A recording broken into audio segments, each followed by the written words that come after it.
Dear learners, welcome to fourth class. Good afternoon to everyone. Today we are going to discuss the above table. Already நம்ம கிளாஸில் previous கிளாஸில் பார்த்த மாதிரி I we you he she it பார்த்தீங்க இல்லையா தே that's very important. இங்கே அந்த டேபிளை பாருங்கள், கொஞ்சம் டிஸார்டராக கொடுத்துருக்கு. ஏன் அப்படின்னா it's not wrong, it's correct.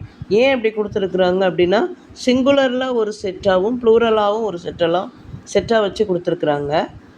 விஷயம் என்னென்னா இதனுடைய பொசசிவ் நவுன்ஸ் இதெல்லாம். இந்த ஃபர்ஸ்ட் டேபிள் நம்பர் 1 விட்டுருங்க, அது வந்து ப்ரோனவுன்.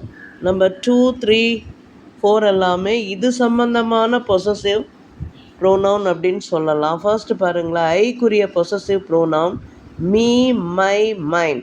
மீ வந்து என்ன, எனக்கு அப்படிங்கிற அர்த்தம். மை வந்து என்னுடைய, அதே மாதிரி மைன் கூட என்னுடையது.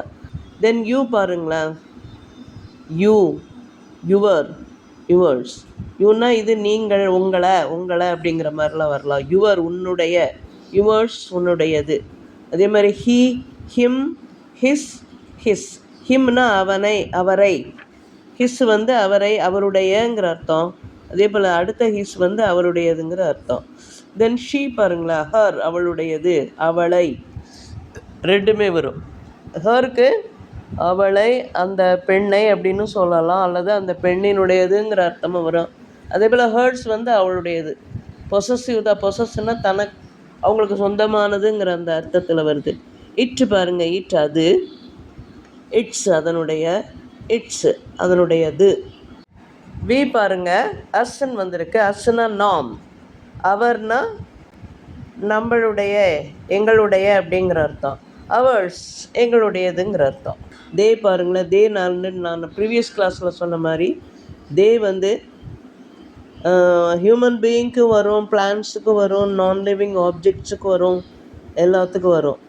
ஸோ அது வந்து தெம்னா அவர்களை, அவைகளை அப்படின்னு சொல்லலாம். தேர்னா அவர்களுடையது அப்படிங்கிற அர்த்தம். தேர்ஸுங்கிறதும் அவர்களுடையதுங்கிற அர்த்தம். ஓகே லேர்னர்ஸ், இப்போ டேபிள் பார்த்துட்டிங்க இல்லையா, அதை தரோவாக அப்பப்போ பார்த்து நல்லா தரோ பண்ணிக்கோங்க. Now let us see the example sentences.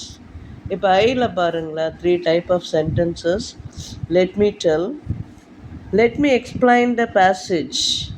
Me பார்த்தீங்களா, நான் அந்த பேசேஜை எக்ஸ்பிளைன் பண்ணுறேன் அப்படிங்கிற மாதிரி. Let me explain the passage, அந்த பேசேஜை நான் உங்களுக்கு விளக்குறேன் அப்படிங்கிற அர்த்தம். Let my clothes be used by others, என்னுடைய துணிமணிகளை மற்றவங்க பயன்படுத்திக்கிட்டோம். That is the meaning for the second sentence. Next one you see, let a pen be mine, இந்த பேனா என்னுடையதாக இருக்கட்டும். அதான் மைன் கொண்டு வந்திருக்கோம் பார்த்தீங்களா. இங்கே பாருங்களேன், இந்த மீங்கிறது எந்த சுச்சுவேஷனில் வந்திருக்குன்னு மட்டும் பாருங்களேன். மை பாருங்கள் எந்த சுச்சுவேஷனில் வந்திருக்குது. மைன் பாருங்கள், கிட்டத்தட்ட மைன் எல்லாம் more or less same meaning. Next go to you. அதில் பாருங்களேன், லெட் வச்சு சென்டென்ஸ் பார்க்குறோம். லெட் யூ ப்ளே நவ், நீ வந்து இப்போ விளையாடலாம் அப்படிங்கிற மாதிரி அது. That is the meaning. Next one பாரு, let your parents come to the college, உன்னுடைய பெற்றோர்கள் இங்கே வரட்டும். That is the meaning. Let that book be yours, அந்த புக்கு உன்னுடையதாக இருக்கட்டும். So that is the meaning for these 3 type of sentences. Easy தான். இங்கே no need of worrying about present past, அதை நான் முன்னாடி சொன்ன மாதிரி, மொதல் எபிசோடில் சொன்ன மாதிரி, need not worry about any other thing. Next he பாருங்களேன், he, how to use this one. Let him go to the doctor, அவன் டாக்டர்கிட்ட போகட்டும், அவர் டாக்டர்கிட்ட போகட்டும். That is the meaning. Let his book be read by others, அவருடைய புத்தகங்கள் மற்றவர்களால் படிக்கப்படட்டும். அதான் மற்றவங்க அவரை புக்கை படிக்கட்டுங்கிற அர்த்தம்.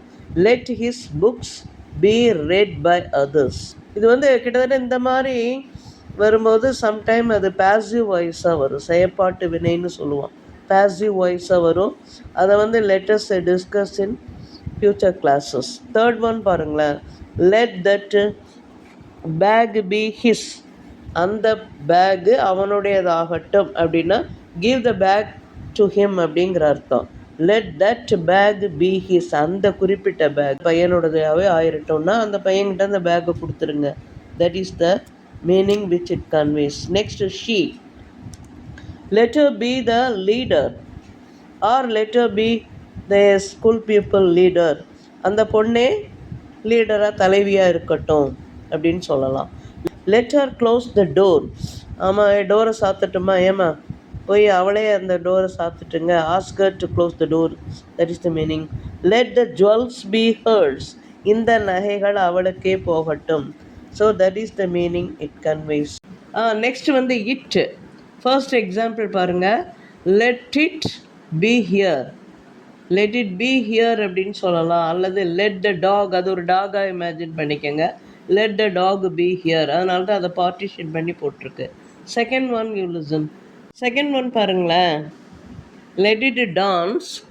You just imagine that your horse. ஒரு குதிரை இருக்குன்னு வச்சுக்கோங்க. ஸோ லெட் த ஹார்ட்ஸ் டான்ஸ்ன்னு சொல்லலாம். Let it dance. Third one பாருங்கள். Let that cage be its. அது அந்த கூண்டு அந்த அனிமலுக்கு சொந்தங்கிற மாதிரி. ஒரு டைகரோ ஏதோ something imagine. Let that cage be its. அதனுடையது, அந்த கூண்டு அதனுடையது அப்படிங்கிற அர்த்தத்தில் சொல்லியிருக்கோம். Next coming to we. Let us drive the cars. நம்ம எல்லோரும் சேர்ந்து காரை ஓட்டலாம் அப்படிங்கிற ஒரு அர்த்தம். Let us drive the cars. Then let our girls dance. Next பாருங்களேன். லெட் த லேண்ட் பி அவர்ஸ்ன்னு சொல்லியிருக்கிறோம். அந்த நிலம் நமக்கு சொந்தமாகட்டும். அவர்ஸ் எப்படி யூஸ் பண்ணுறதுக்காக this sentence is given. Next they பாருங்களேன். Plural for all the singular he ஷீட்டுக்கு. Then let them go to the school. The first example is this. அவங்கெல்லாம் ஸ்கூலுக்கு பள்ளிக்கு போகட்டும் அவர்கள். Let their money be yours. அவங்க பணம் உனக்கானதானது, உனக்காகட்டும்ங்கிற அர்த்தம். Let these books be theirs. Let these books be theirs. இந்த புத்தகங்கள் அவர்களுடையது அப்படிங்கிற அர்த்தத்தில் அதை நம்ம கொடுத்துருக்குறோம். So you please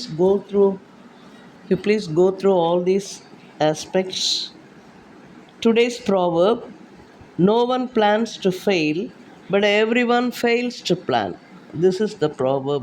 Enna, unless you have very good planning, you cannot succeed. So this is the message today which I have to give. Planning is very important for our success. That's all. Goodbye. Thank you.